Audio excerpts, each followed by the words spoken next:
Hi, welcome to my channel. Student weight loss second day சேலஞ்சில் இன்றைக்கி morning எழுந்த உடனே ஹரிணிக்கு கொக்கோ மில்க் ஃபஸ்ட்டு கொடுத்துட்றேன். இந்த கொக்கோ மில்கில் வந்து பார்த்திங்கன்னா ஒயிட் சுகர் அவாய்ட் பண்ணிவிட்டு வெல்லம் கலந்து தான் வந்து அவங்களுக்கு வந்து இந்த கொக்கோ மில்க் கொடுக்குறேன். அடுத்தது பிரேக்ஃபாஸ்ட் வந்து பார்த்திங்கன்னா ஒரு 4-5 காய்கள்லாம் போட்டு கிச்சடி பண்ணியிருக்கேன். இதில் உபயோகப்படுத்திருக்க காய்கள் என்ன அப்படின்னு பார்த்திங்கன்னா பீட்ரூட், கேரட், பீன்ஸு, கொடமிளகா, அதுக்கப்புறம் வந்து பார்த்திங்கன்னா வெங்காயம், தக்காளி, பச்சை மிளகாலாம் போட்டு கிச்சடி பண்ணியிருக்கேன். காய்கள் அதிகமாக போட்டு பண்ணியிருக்கிறதுனால ஒரு பெரிய பவுலில் வந்து அவங்களுக்கு கிச்சடியும் ஒரு சின்ன கப்பில் வந்து உடச்சக்கடலை தேங்காய் பத சட்னியும் கொடுத்துருக்கேன். காய்கள் எவ்வளோ சாப்பிட்டாலும் பிரச்சனை கிடையாது. அவங்களுக்கு மார்னிங் பிரேக்ஃபாஸ்ட் இது தான்.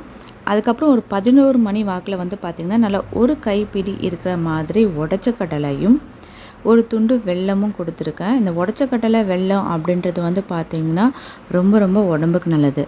மாதம் வரக்கூடிய இந்த மாதவிடாயில் அதிகமாக ப்ளீடிங் குழந்தைங்களுக்கு வந்துச்சு அப்படின்னா ரொம்ப சோர்வு அடைஞ்சிருவாங்க. அது மாதிரி சமயங்களில் கண்டிப்பாக உடச்சக்கடலை கொடுக்கறது அப்படின்றது ரொம்ப நல்லது. அந்த ப்ளீடிங்கை வந்து கட்டுப்படுத்தும். அதனால் நீங்கள் 11 மணி அளவில் எப்படியும் லீவில் தான் இருக்கக்கூடிய குழந்தைங்களுக்கு வீக்லி ஒரு 2 டேஸ் வந்து உடச்சக்கடலையே ஒரு கைப்பிடி அளவு கொடுத்து ஒரு வெல்லம் துண்டு கொடுத்தீங்கன்னா அது கடைச்சி சாப்பிடும்பொழுது அவங்க உடம்புக்கு ரொம்ப ரொம்ப நல்லது. அதனால் இன்றைக்கி 11 மணி அளவில் அவங்களுக்கு உடச்சக்கடலையும் ஒரு துண்டு வெல்லமும் தான் நான் கொடுத்துருக்கேன். இந்த 11 மணிக்கு கொடுக்கக்கூடிய இந்த ஸ்நாக்ஸ் ஐட்டம் வந்து பார்த்திங்கன்னா ஒவ்வொரு நாளைக்கு ஒவ்வொரு இதுவும் மாறுபடும். இன்றைக்கி வந்து நான் வந்து உடச்சக்கடலை கொடுத்துருக்கேன். நாளைக்கு வேறு ஐட்டம் ஏதாவது கொடுப்பேன். ஆனால் மாதவிடாய் காலங்களில் குழந்தைகளுக்கு அதிகமாக ப்ளீடிங் போகுது அப்படின்னு நீங்கள் நினச்சிங்கன்னா கண்டிப்பாக அந்த சமயத்தில் ஒரு 2 பிடி இருக்க மாதிரி உடச்சக்கடலையை மென்று சாப்பிட சொன்னிங்கன்னா அந்த ப்ளீடிங் வந்து கண்ட்ரோல் ஆகும். கண்டிப்பாக ட்ரை பண்ணி பாருங்கள். லஞ்சுக்கு வந்து பார்த்திங்கன்னா ஃபஸ்ட்டு ஒரு கப் ஆல்ரெடி நம்ம அளந்த அந்த சின்ன கப்பில் ஒரு கப் ரைஸ் வந்து வைக்க போகிறேன்.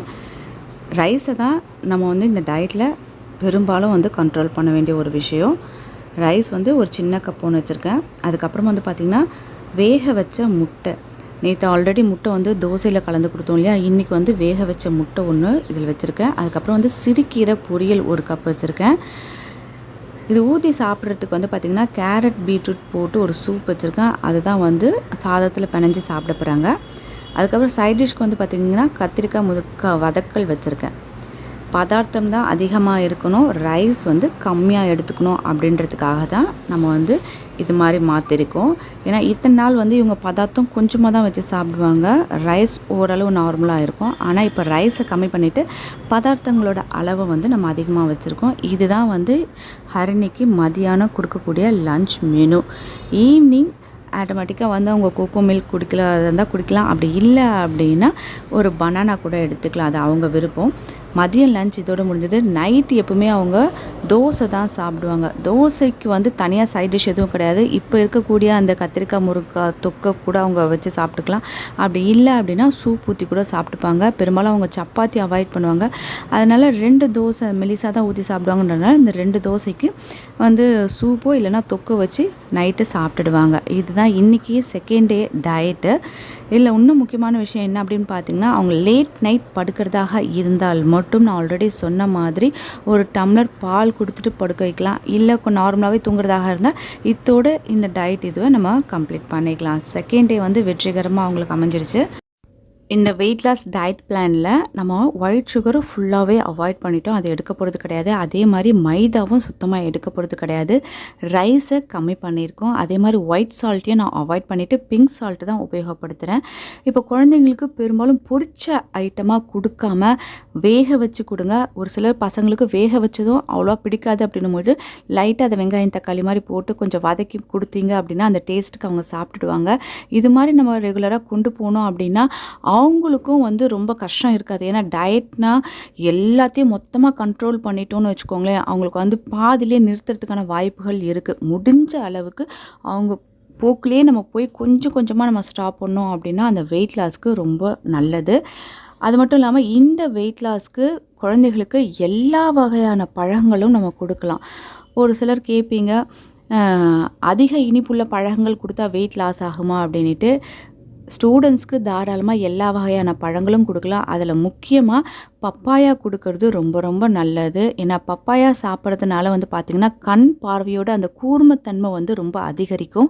குழந்தைங்க புக்கை பார்த்து படிக்கும்பொழுது அந்த எழுத்துக்களை உத்து பார்க்கறதுனால நிறைய பேருக்கு கண்ணில் ப்ராப்ளம்ஸ் ஏற்படும். அதை நம்ம அவாய்ட் பண்ணணும் அப்படின்னா கண்டிப்பாக பப்பாயா கொடுக்கறது நல்லது.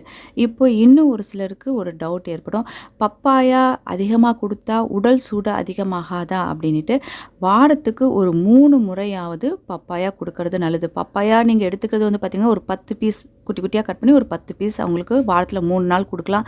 அது ஹீட் ஆகுதுன்னு ஃபீல் பண்ணிங்கன்னானே, எப்போ வெயில் காலம் இல்லையா, அதனால் ஹீட் ஆகுதுன்னு நீங்கள் ஃபீல் பண்ணிங்க அப்படின்னா கூட கொஞ்சம் திராட்சையும் சேர்த்து கொடுக்கலாம். அப்படி இல்லைன்னா காலையில் வெறும் வயிற்றில் குழந்தைகளுக்கு வந்து வெந்தயம் கொடுக்கலாம். வாரத்தில் 2 முறை வந்து நல்லெண்ணெய் தேய்ச்சி தலைக்கு ஊற்றுறதுனால அந்த உடல் சூடு வந்து குறையும். அது மட்டும் இல்லாமல் உங்களுக்கு நேரம் கிடைக்கும் பொழுது இளநீர் குழந்தைங்களுக்கு வாங்கி கொடுங்க. இளநீரை வந்து நீங்கள் அப்படியே உடச்சி கொடுக்காம கூட கொஞ்சம் பனங்கல்கண்டு சேர்த்து கொடுத்தீங்க அப்படின்னா உடலுக்கு ரொம்ப ரொம்ப குளிர்ச்சி. பசங்க குடிக்கிறதுக்கும் விருப்பப்பட்டு குடிப்பாங்க. அதே மாதிரி நுங்கும் வாங்கி கொடுங்க. ஒரு சில பசங்க நுங்கு மென்று சாப்பிட்றதுக்கு சிரமப்படுவாங்க. அப்போ நுங்கு நீங்கள் குட்டி குட்டியாக கட் பண்ணி மிக்சியில் அடித்து அதை ஒரு ஜூஸ் மாதிரி கூட கொடுக்கலாம். கூட பனங்கல்கண்டு சேர்த்து அது ரொம்ப டேஸ்ட்டாக இருக்கும். பசங்களை விரும்பி சாப்பிடுவாங்க. முடிஞ்ச அளவுக்கு இந்த டயட் பிளானை பசங்க எப்படி விரும்பி சாப்பிடுவாங்களோ அது மாதிரி நம்ம கொண்டு போகணும் அப்படின்னா அவங்களுக்கும் இந்த டயட் இருக்கிறதுல எந்த ஒரு பிரச்சனையும் இருக்காது. வெயிட்டும் நமக்கு சீக்கிரமாக லாஸ் ஆகும். கண்டிப்பாக நீங்கள் ட்ரை பண்ணி பாருங்கள். இந்த வீடியோ உங்களுக்கு பிடிச்சிருந்தது அப்படின்னா ஒரு லைக் பண்ணிவிடுங்க. இது வரைக்கும் நீங்கள் சப்ஸ்கிரைப் பண்ணாத வியூவர்ஸாக இருந்தால் சேனலை சப்ஸ்கிரைப் பண்ணி பக்கத்தில் இருக்க அந்த பெல் ஐக்கானும் கிளிக் பண்ணிங்கன்னா ஃப்யூச்சரில் நான் போடக்கூடிய எல்லா வீடியோஸோட நோட்டிஃபிகேஷனும் உங்களுக்கு உடனுக்குடனே கிடைக்கும். தேங்க்யூ.